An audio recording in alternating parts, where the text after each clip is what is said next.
Welcome back. So today we are going to learn about technical writing. So let's get started.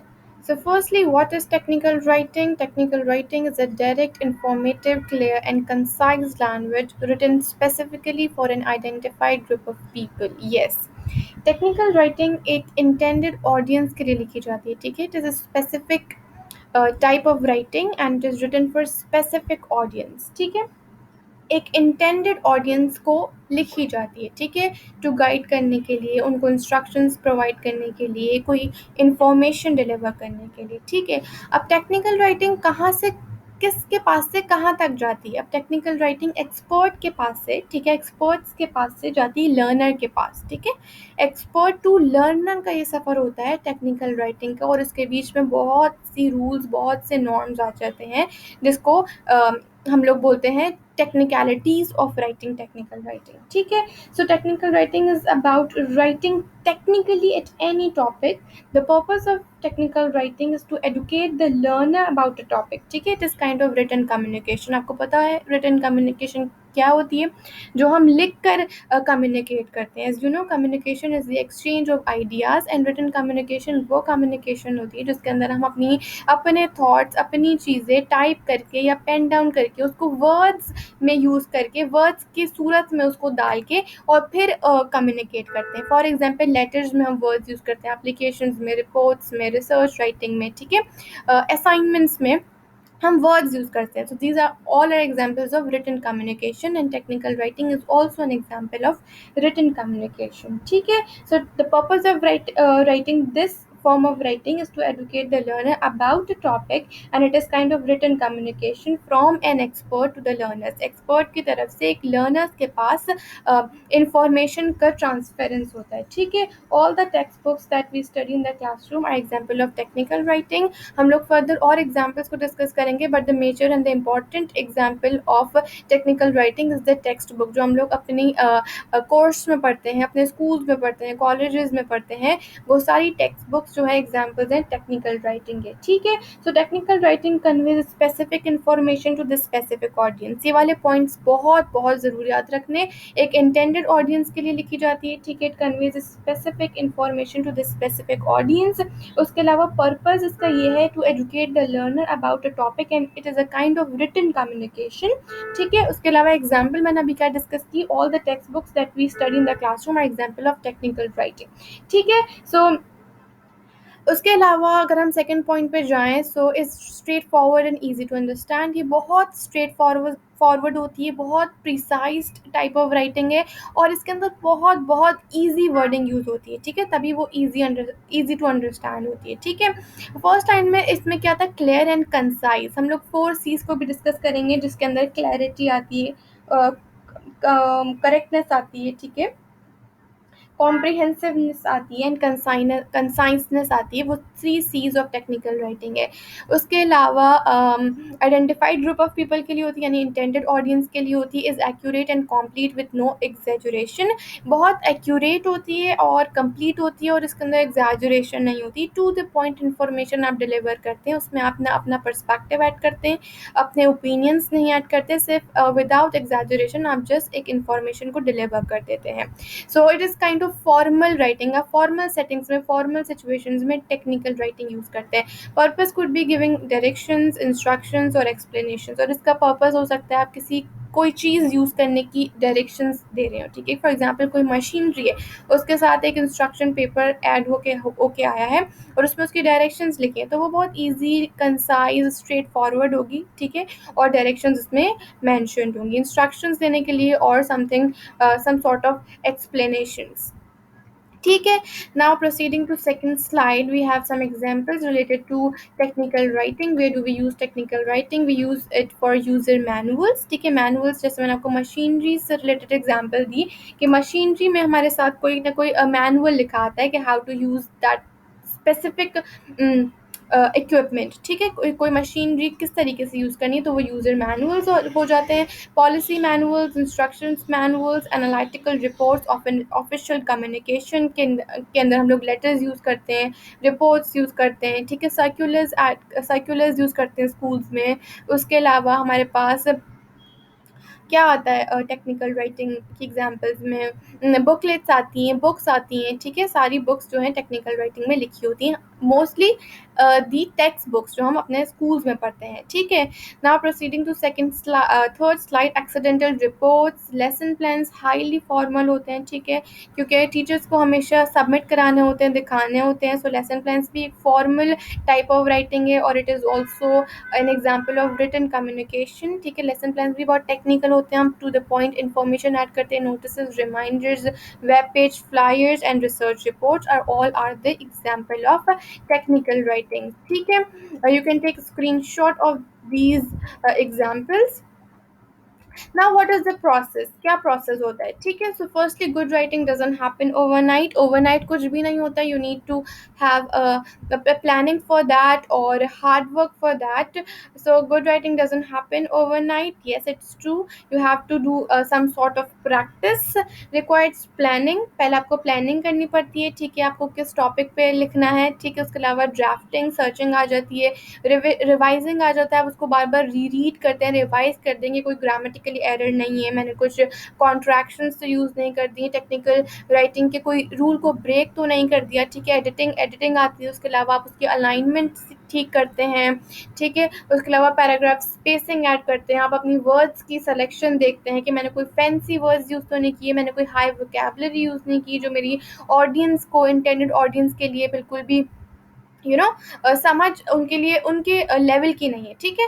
So self review and pair review, self review means कि आप पहले अपनी writing का review करते हैं, ठीक है, आपको लगता है कोई भी इसमें प्रॉब्लम नहीं है, एवरीथिंग इज क्लियर। सो आप फिर क्या करते हैं, अपनी राइटिंग जो है पीस ऑफ राइटिंग किसी और को देते हैं फॉर पेयर रिव्यू के लिए, ठीक है। So these are the steps for writing technical writing, और you can say the writing process. Only needs practice no shortcuts, ठीक है, प्रैक्टिस करेंगे तो इम्प्रूवमेंट होगी, as you know practice makes a man perfect. So shortcuts नहीं है, you have to practice for that. Now we have difference between technical and other forms of writing. So technical writing is objective, short sentences होते हैं, बहुत ज़्यादा complex और compound sentences नहीं होते, it is consistent। उसके अलावा of course some exceptions exist, कोई ना कोई एक्सेप्शंस हर फॉर्म ऑफ राइटिंग में होती है, तो एक्सेप्शंस कुछ ना कुछ होती हैं, for example sales letters, promotional flyers, end of the year progress, ठीक है। अच्छा, आपको एक बात याद रखनी है कि audience is the most important part of a technical writing, ठीक है। और उसके अलावा एक्यूरेसी जो होती है बहुत क्रूशल होती है, और इसको हम फैक्ट्स बेस्ड राइटिंग भी कहते हैं, ठीक है। इसके अंदर हम फैक्चुअल इंफॉर्मेशन यूज़ करते हैं, ठीक है। और एग्जांपल्स मैंने आपको बताई, reports, business plans, lesson plans, scientific papers, annual reports, computer hardware guides, magazines, articles, software guides. These all are the examples of technical writing.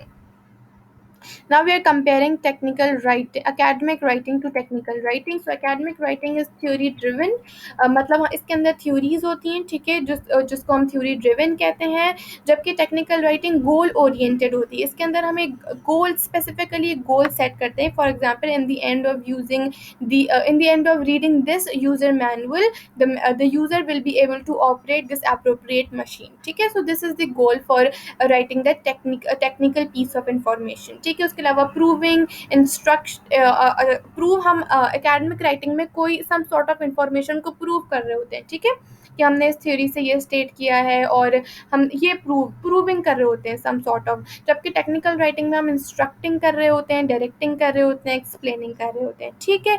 उसके अलावा एक्सपेंडिंग नॉलेज, हम अपनी नॉलेज को एक्सपेंड कर रहे होते हैं, जबकि टेक्निकल राइटिंग में हम अपने सॉल्यूशन को फाइंड आउट कर रहे होते हैं। Winning an argument academic writing, whereas changing behavior is technical writing. Now we are linking technical to academics. Basic rules and suggestions are similar. अच्छा, जो basic writing के rules होते हैं, for example grammars, grammar जो है वो आपकी academic writing में भी सही होनी चाहिए, technical writing में भी सही होनी चाहिए, हर writing में आपकी grammar सही होनी चाहिए, ठीक है, बेसिक है, ठीक है। उसके अलावा सेंटेंस कंस्ट्रक्शन ठीक होनी चाहिए, वर्ड्स जो है स्पेलिंग मिस्टेक्स नहीं होनी चाहिए, तो ये सारे बेसिक रूल्स और जो सजेशंस हम राइटिंग के लिए यूज़ करते हैं, for example transition words use करें अपने फ्लो को इम्प्रूव करने के लिए, तो बेसिक रूल्स और सजेशन सिमिलर रहेंगे, ठीक है। Use of formal and consistent approach, academic writing is also formal and technical writing is also an example of formal writing, ठीक है। Writing for specified readers, subject specialisation matters. जब आप लोग academic writing कर रहे होते हैं तो आपके लिए सब्जेक्ट, उस सब्जेक्ट की स्पेशलाइजेशन बहुत ज़रूरी होती है। फॉर इंस्टेंस आप पूरा ईयर पढ़ के स्पेशलाइज करके उस अप्रोप्रिएट कोर्स में और फिर आप अपना समेटिव असेसमेंट अटेम्प्ट कर रहे होते हैं। So specialization is mandatory for writing both technical and as well as academic writing. Academic terms, report writing formats. Academic is complex, however, technical writing lays the foundation. Alright, so these are the requirements and standard guidelines. अच्छा, यहाँ से मैं आपको बता रही हूँ intro खत्म हो रहा है और हमारा main important points related to technical writing start हो रहा है, जिसको आपको बहुत बहुत बहुत अच्छे से सीखना है ताकि आप एक अच्छे टेक्निकल राइटर बन सकें। तो the first one is produce figures in tables. इसको हम लोग सब क्लासीफाई करेंगे और अच्छे से डिटेल्ड में डिस्कस करेंगे। फिगर्स के लिए हम किस तरीके से, कौन से टेबल्स रिक्वायर्ड है, फिगर्स को हम किस तरीके से लिखेंगे। कंसिस्टेंसी से रिलेटेड बात करेंगे। Use appropriate language, create text flow, use correct grammar obviously and punctuate properly. Punctuations में आर्टिकल्स का यूज पढ़ेंगे, ठीक है। So let's start the first one, that is produce figures and tables. The first line is long figures at least one third of a page. अगर long figures आप add करें तो वो one third of the page पे आने चाहिए. Maintain consistent size जो है consistent होना चाहिए. For example, अगर आप heading के लिए 14 साइज यूज कर रहे हैं राइटिंग का, तो 12 जो है आप फॉन्ट इंटायर हेडिंग के नीचे वाले टेक्स्ट का यूज करेंगे। मैं आपको ये बताना चाह रही हूँ कि जो दो नंबर्स ज़्यादा होते हैं हेडिंग के लिए। For example 12 is you are using for the entire document and for headings you are using 14, ठीक है। सो 12 उसके बाद 2 जो है आप साइज ज़्यादा यूज़ करेंगे, ठीक है, for headings. Provide short description, use bold font and 2 point smaller text. अच्छा, वही बात जो मैंने आपको कहा कि हेडिंग्स के लिए आप एक बोल्ड फॉन्ट यूज़ करेंगे और 2 पॉइंट स्मॉलर टेक्स्ट यूज़ करेंगे कंपैरेटिवली। हेडिंग्स का आप 2 पॉइंट ज़्यादा यूज़ करेंगे कंपैरेटिवली टेक्स्ट के, ठीक है। Use tables for more than 3 entries. अगर आपको 2 एंट्रीज यूज करनी है, that's okay to not use tables, but if you are adding 3 entries तो you have to use tables, ठीक है। टेबल यूज करना है अगर आप 3 से ज़्यादा एंट्रीज को यूज कर रहे हैं, ठीक है। अगर 3 है तो ठीक है, उससे ज़्यादा यूज कर रहे हैं तो आपको क्या यूज करना है, टेबल ऐड करना है टेक्निकल राइटिंग में। Now maintain consistency, use Times Roman for easier reading. अच्छा, Times Roman is the style of writing, so ये यूज करें इजियर रीडिंग के लिए।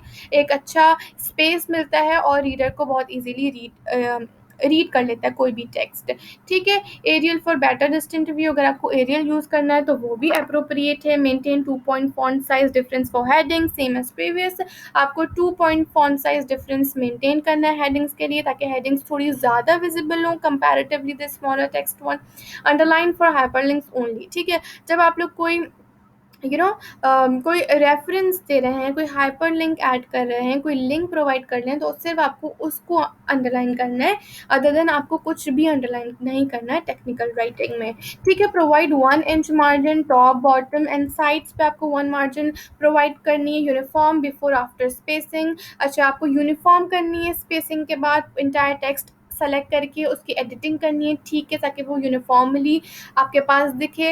लेफ्ट जस्टिफाई और सेंट्रल जस्टिफाई, ठीक है। आप अपने इंफॉर्मेशन या तो सेंट्रली जस्टिफाई करें, आपके पेज के पूरे मिडिल में वो टेक्स्ट आए और 4 साइड्स पे कोई स्पेसिंग मौजूद हो, ठीक है। सेंट्रली जस्टिफाई करें या फिर लेफ्ट जस्टिफाई करें, ठीक है, it depends on you. 1 point line spacing for all paragraph, single space for list. अच्छा, जब आप बिल्कुल लिस्टिंग कर रहे हैं, फॉर एग्जांपल आप नेम्स और you writing the names of fruits, ठीक है, सो आप सिंगल स्पेस यूज़ करेंगे लिस्ट के अंदर। उसके अलावा 1 point line spacing all paragraphs, ठीक है। आप इन दी एंड राइटिंग आप कंप्लीट करने के बाद पैराग्राफ्स को सेलेक्ट कर सकते हैं और गूगल डॉक्स पे जाके उसके आप 1 पॉइंट लाइन स्पेसिंग कर सकते हैं। मेन हेडिंग्स और न्यू पेज पे आप मेन हेडिंग्स ऐड करेंगे। यूज़ एप्रोप्रिएट लैंग्वेज, तो technical writing means formal English, direct language and simple terms, ठीक है। आप इसके अंदर पैसिव वॉइस यूज़ नहीं करेंगे, डायरेक्ट स्पीच यूज़ करेंगे, ठीक है। उसके अलावा फॉर्मल इंग्लिश यूज़ करेंगे जिसके अंदर कंट्रैक्शंस नहीं आनी चाहिए। For example don't, wanna, gonna, these types of contractions you won't be using in technical writing. These are highly informal, ठीक है। Familiarize with correct terms and search for confusion. Now, formal English, yes, eliminate contractions. Avoid colloquialisms local और regional language, ठीक है, आपको slangs नहीं use करने हैं। उसके अलावा जैसे मैंने आपको बताया कि आपको कंट्रैक्शंस यूज़ नहीं करने, कैंट यूज़ नहीं करना, डोंट डजंट नहीं यूज़ करना, कोई स्लैंग्स नहीं यूज़ करने। तो इसे हम कॉलिक्युलिज्म्स कहते हैं, जिसको हम कम्प्लीटली अवॉइड करते हैं। उसके अलावा हम लोग फ्रेजल वर्ब्स यूज़ करते हैं, फॉर एग्जाम्पल हैंड इन, इस तरीके के हम लोग फ्रेजल वर्ब्स यूज़ करते हैं, जिसको हम लोग जो हम लोग इनफॉर्मल सेटिंग्स में यूज़ करते हैं, उसे हमें अवॉइड करना है। अवॉइड जार्गन और स्लैंग। जार्गन मैंने आपको बताया कि टेक्निकल वर्ड्स को कहते हैं, बहुत मुश्किल वर्ड्स जो कि कॉमनली यूज़ नहीं होते, तो उनको हमें यूज़ नहीं करना, क्योंकि मैंने आपको पहले बताया it is a very simple writing, ठीक है, आप बहुत सिंपली लिखते हैं इंफॉर्मेशन को। Avoid clichés, new and old both. Avoid gender specific language. Avoid adaptations, he she use he and she. आपको अडेप्टेशंस यूज़ कर जेंडर स्पेसिफिक लैंग्वेज नहीं यूज़ करनी, ठीक है, ही शी नहीं यूज़ करना है आपको। ही फर्स्ट को देखते हैं पहले, gender specific language for example आपको मतलब फीमेल्स को फेवर नहीं करना, और उसके अलावा मेल्स को फेवर नहीं करना, एक जेंडर स्पेसिफिक लैंग्वेज यूज़ करनी है। अडेप्टेशंस आपको नहीं यूज़ करनी है, ही एंड शी आप इस तरीके से लिखेंगे, यूज़ ही एंड शी, ठीक है, एंड इस पूरे को लिखेंगे इस तरीके से, स्लैश नहीं ऐड करेंगे। Now we have direct languages, use active voice. मैंने आपको बताया पैसिव वॉइस नहीं यूज़ करेंगे, because it is a direct language, direct form of writing. Past sentence in summary and future for projections. Avoid same word twice. Repetition नहीं करनी है. Rewrite and revert to eliminate. Revert negative language to positive. अच्छा, positively हर चीज़ लिखनी है, negative language अगर आ रही है तो उसको highlight करें, उसको remove करें और उसको positively लिखें, ठीक है। So एक positive piece of information deliver करनी है आपको, सो नेगेटिविटी आपको एलिमिनेट करनी है। Provide certainty by eliminating auxiliaries. Auxiliaries modal verbs आपको नहीं यूज़ करने, word should could may might नहीं यूज़ करना है, कोई चीज़ है तो यू कैन यूज़ कैन, ठीक है। तो इस तरीके से वर्ड शुड कुड जो है नहीं यूज़ करना, कंप्लीटली अवॉइड करना है ऑक्सिलरीज को इन टेक्निकल राइटिंग। अभी तक मैंने आपको बताया टेक्निकल राइटिंग के 4 C's बताया, जिसके अंदर मैंने आपको बताया क्लैरिटी, बताया कॉम्प्रिहेंसिवनेस, बताया कंसाइजनेस एंड करेक्टनेस, बताया। इन चारों चीज़ों को आपको बहुत अच्छे से याद रखना है, ठीक है। आपका एक तो टेक्स्ट क्लैरिटी हो, अंडरस्टैंडेबल फॉर ऑडियंस हो, comprehensiveness all the necessary information is present, and conciseness information should be concised और precised. Now we have create text flow, select appropriate style and tone, edit wait edit again to organise ideas in flow. अच्छा, sometimes ऐसा होता है कि हम लोग edit कर रहे होते हैं और बहुत माइनर सी मिस्टेक भी हमें नहीं दिख रही होती, क्योंकि we keep continuously reading that piece of information, और हमें वो दिखती नहीं है, हमारे आंखों के सामने से बार बार गुजर रही होती है, क्योंकि हमारे माइंड में बार बार रिपीट कर रहे होते हैं। लेकिन अगर कुछ टाइम देख के, कुछ टाइम वेट करके, 15 to 20 मिनट्स वेट करके हम फिर से देखें, तो हमें वो आइडेंटिफाई कर लेते हैं हम लोग इजी से। So what you have to do, edit wait edit again to organise ideas in flow. Edit करनी है, फिर वेट करना है, एंड देन उसके बाद अगेन एडिट करना है, ताकि आपके आइडियाज इंटरकनेक्टेड हो और एक फ्लो क्रिएट हो। Coherent paragraphs, one topic focus one paragraph, एक पैराग्राफ जो है एक टॉपिक को फोकस करे। Average 5 sentences, not a rule, अगर आप चाहें तो 6 सेंटेंसेस 7 सेंटेंसेस भी ऐड कर सकते हैं, but average 5 sentences should be in one para. Key topic at beginning and new information and end, ये this is the very general idea. जब हम लोग ऐसे राइटिंग भी कर रहे होते हैं, तो हम लोग की टॉपिक की इंफॉर्मेशन जो है, की पॉइंट्स जो है, हम लोग फर्स्ट पैराग्राफ में या फिर इंट्रोडक्शन में ऐड करते हैं। सो बिगिनिंग में हमारे पास की टॉपिक्स आएंगे, उसके अलावा हम न्यू इन्फॉर्मेशन, फैक्ट्स, फिगर्स सारे इन द एंड और in the middle of the text में ऐड करेंगे, ठीक है। All paras are related to central thought, हर पैराग्राफ इंटर रिलेटेड हो। ये नहीं हो कि हम फर्स्ट पैराग्राफ में कुछ और बात कर रहे हैं, सेकंड में कुछ और, थर्ड में कुछ और। There should be a flow, ठीक है, और it should be, these paragraphs should be interconnected, interconnectivity ज़रूर हो, कनेक्शन उनके बीच में, एक थॉटफुल, एक एडिट सर्च्ड एक पीस ऑफ इंफॉर्मेशन निकल के आपके सामने। और पैराग्राफ्स आर रिलेटेड। अच्छा, factual information and logical order, general to specific, आपको लॉजिकल ऑर्डर यूज़ करना है, आपको स्पेसिफिक चीज़ों को पहले नहीं बताना, जनरली उसको डिस्कस करना ब्रॉडर में, उसके बाद स्पेसिफिक की तरफ जाना है। Now we have transitional words expressions. अच्छा, ट्रांजिशनल वर्ड्स कैसे होते हैं? For example earlier, later, besides, moreover, however, subsequently, additionally, in order, ठीक है, ये हमारे टेक्स्ट में एक फ्लो क्रिएट करते हैं, ठीक है। So connect one idea to another, one para to next. For example आपने फर्स्ट पैराग्राफ में यूज़ किया फर्स्टली, ठीक है। फॉर एग्जाम्पल आपने अर्लियर यूज़ करा and then you are writing the second paragraph later on, ठीक है। अगर आप दूसरी कोई इन्फॉर्मेशन ऐड करें on the other hand, so these are the transitional words और expressions that you use in your writing to make it more flowy, अब उसको बहुत फ्लोई और इजी टू रीड बनाने के लिए। सब्सिक्वेंटली, बिसाइड्स, मोर ओवर, इस तरीके के टाइम ऑर्डर फ्रेजेस और ट्रांजिशन वर्ड्स आप यूज़ कर सकते हैं जब एक सेंटेंस से एक आइडिया से दूसरी आइडिया पे जा रहे हों, ठीक है। ये बहुत ज़रूरी होते हैं राइटिंग के अंदर, एक अच्छा फ्लो क्रिएट करते हैं। Now we have use correct grammar, yes you have to use correct grammar, your text should be grammatically correct. Parallel structure using same forms of verb, I like singing and dancing, मतलब parallel structure, same forms of word है, singing and writing same forms gerund में लिखी है, singing and dancing. You won't be writing like I like sing and I like dancing. I like sing and dancing. So this is the incorrect grammar sentence. So I like singing and dancing. Active voice use करना, use passive voice when information is lacking. For example, आप कोई information lack कर रही है तो आप active voice use कर सकते हैं, but you have to use, अगर कोई इन्फॉर्मेशन लैक कर रही है तो पैसिव वॉइस यूज कर सकते हैं, और एक्टिव वॉइस के लिए एक्टिव वॉइस यूज करेंगे वैसे। अच्छा, इसकी एक एग्जाम्पल सेंटेंस मेरे पास है। अच्छा, the foreign team finish the project on time, the project was finished on time, ठीक है। So the foreign team finish the project on time, ये एक इंफॉर्मेशन को लैक कर रही है, ठीक है।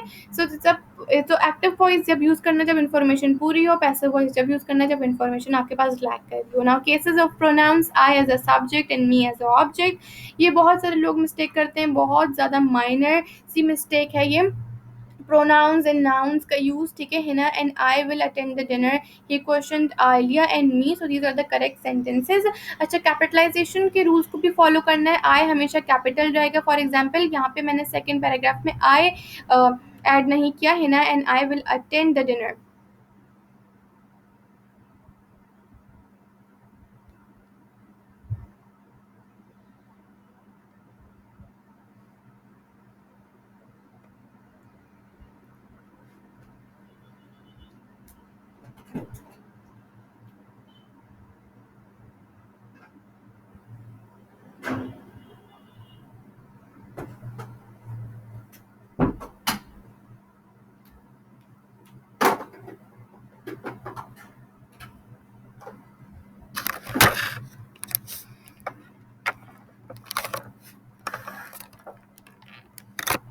ठीक है, आपको कैपिटलाइजेशन के रूल्स को फॉलो करना है। आई जो है होता है, यहाँ पे मुझसे स्पेलिंग मिस्टेक हो गई है कि मैंने यहाँ पे आई जो है कैपिटल नहीं किया। I is always capital in the starting of the sentence, in the middle and in the end of the sentence, जो कि अब अभी हम लोग आगे पढ़ेंगे। So there is spelling mistake. So cases of pronouns को सही से यूज़ करना है। He questioned Alia and me, आप ये लिखेंगे ना कि आप ये लिखेंगे he questioned Alia and I, ठीक है। सो केसेस ऑफ प्रोनाउंस को ध्यान रखना है। Compound words, use hyphen for two words. अच्छा, जब टू वर्ड्स नंबर्स हैं, फॉर एग्जांपल 21, ठीक है, सो आप उसके अंदर हाइफन यूज़ करें। टेक्निकल राइटिंग में आप क्या करेंगे, use hyphen for two word numbers from 21 to 99। 99 21 से लेके 99 में तक हमारे पास टू डिजिट नंबर्स होते हैं, सो वहाँ पे आप लोग हाइफन यूज़ करेंगे। Use e to designate electronic, ठीक है, ई यूज़ करनी है email, e bike. omit hyphen if it cause no confusion, ठीक है। अगर कोई confusion create नहीं हो रही तो आप hyphen omit कर सकते हैं, लेकिन अगर कोई confusion है उस related word के अंदर तो आप hyphen ऐड करेंगे। यूज हाइफन फॉर क्लैरिफिकेशन, ठीक है, end of year report. So clarification के लिए हम हाइफन यूज करते हैं, और अगर क्लैरिफाई है, कोई कंफ्यूजन नहीं है, तो आप हाइफन को ओमिट भी कर सकते हैं, totally depends on you. That and which कैसे यूज करें, generally that defines and restricts but which provides additional information. That जब आप यूज करेंगे तो आप बहुत छोटी सी इंफॉर्मेशन प्रोवाइड करेंगे, और विच जब यूज करेंगे तो आप एडिशनल ज़्यादा इंफॉर्मेशन प्रोवाइड करेंगे, ठीक है।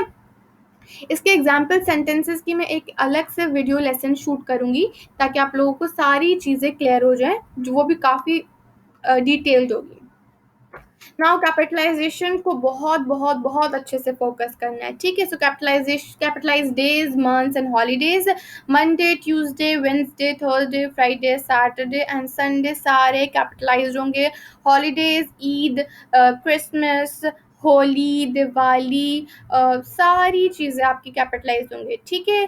Easter, Christmas, everything should be, the holidays should be capitalized. Capitalize the descriptive names, capitalize brand name, Dawn Bread, brand names को आप capitalize करेंगे। उसके अलावा pronoun, उसके अलावा proper nouns को आप capitalize करेंगे, names आप capitalize करेंगे।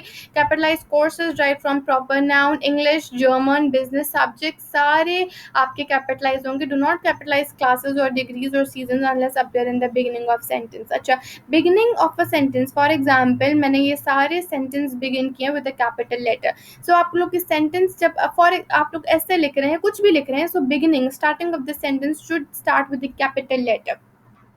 उसके अलावा हॉलीडेज आप कैपिटलाइज करेंगे, नेम्स कैपिटलाइज करेंगे, कंट्रीज के नेम्स कैपिटलाइज करेंगे, यानी कि प्रॉपर नाउन्स को। Now numbers, words or digits, spell out isolated numbers from 1 to 10, ONE1, TWO2, THREE3। ये सारे आप isolated numbers को spell out करेंगे in technical writing, unless emphasizing spell out single numbers, spell out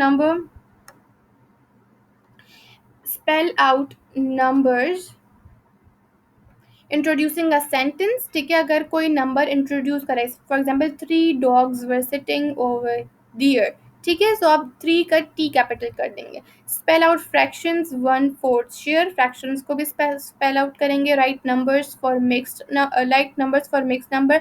अगर यहाँ पे whole में लिखा हुआ है, कंपाउंड में लिखा है, तो आप उसको फिर नंबर्स में ऐड करेंगे। When 2 numbers are together, spell the first one, 60 rupees 7 million, ठीक है। अगर 2 नंबर्स एक साथ लिखे हैं, तो आप फर्स्ट वाले को क्या करेंगे, स्पेल कर देंगे। For example 60 rupees 7 million।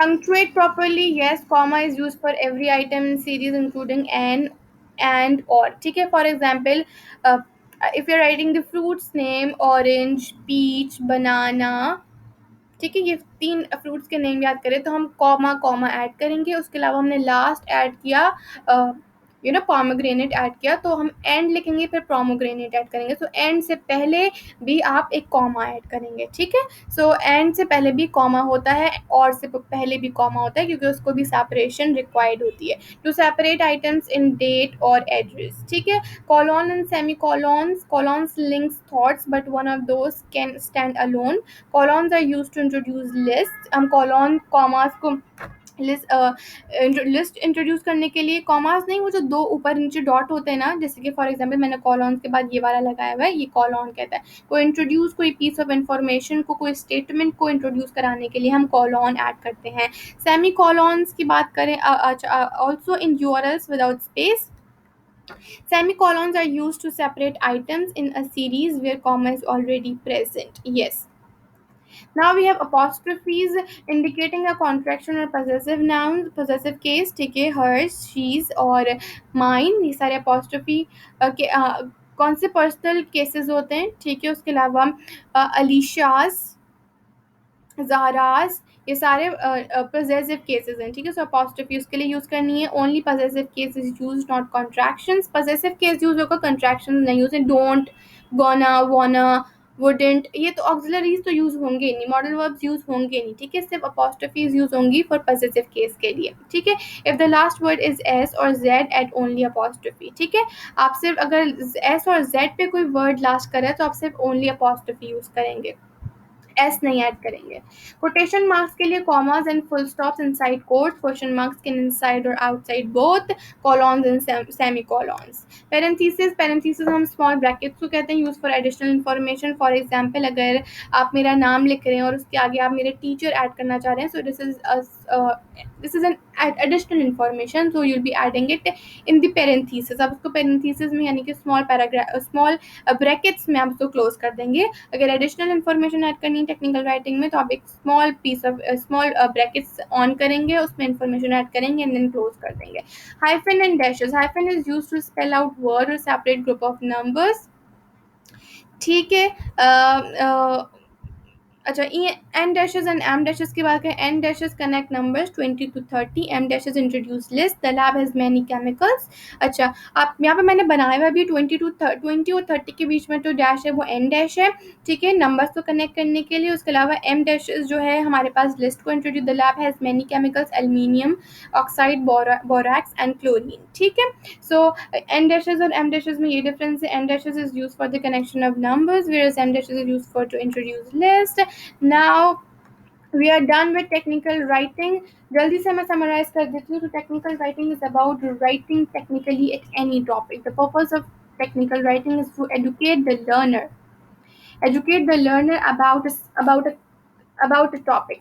It is a kind of written communication from an expert to learner। expert की तरफ से एक learner की तरफ जाता है। ठीक है, उसके अलावा all the textbooks that we study in the classroom are example of technical writing, and technical writing conveys specific information to the specific audience। The term technical refers to knowledge that is not widespread। Audience is the most important part of the technical document। Accuracy is crucial, facts based writing, and the examples are reports, business plans, lessons plans, scientific papers, letters, applications, annual reports, computer hardware guides, magazines, assignments, articles, softwares, and guides। ठीक है, now if we talk about the characters of effective writing, we have 4 C's over here।